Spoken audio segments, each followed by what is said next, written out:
শেষমেশ সুধার ভক্তি ও শ্রদ্ধা দেখে কাননবালা দেবী মুগ্ধ হয়ে নিজেই সুধার ওপর গজাননের পুজোর দায়িত্ব তুলে দিল।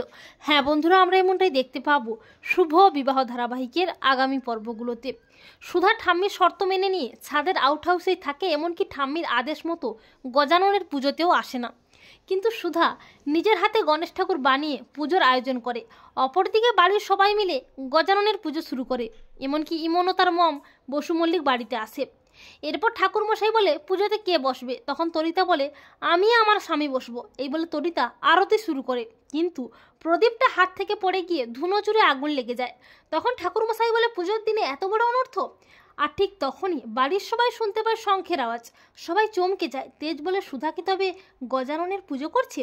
এই বলে সবাই মিলে ওপরে যায় আর দেখে সুধা নিজের হাতে তৈরি করা গজাননের পুজো করছে শ্রদ্ধা ও ভক্তি সহকারে। ঠাম্মি সুধাকে বলে, সুধা তুমি কার অনুমতি নিয়ে গজাননের পুজো করছো?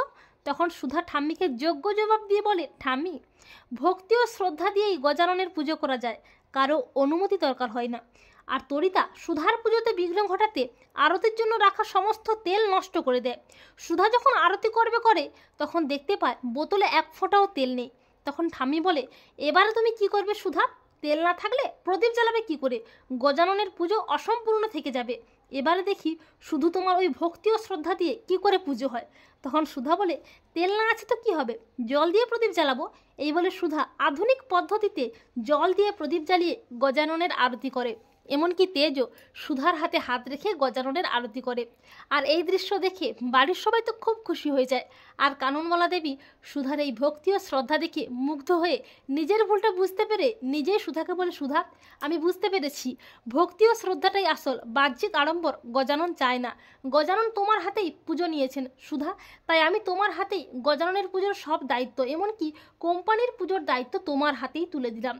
আজকে গজানন আমাকে চোখে আঙুল দিয়ে দেখিয়ে দিয়েছেন তুমি এবারের যোগ্য নাতবউ। তো বন্ধুরা, তোমরা এটাই চাও তো যে সুধার ভক্তি ও শ্রদ্ধার কাছে হার মেনে কাননবালা দেবী যেন নিজেই গজাননের পুজোর সব দায়িত্ব সুধার হাতেই তুলে দেয়?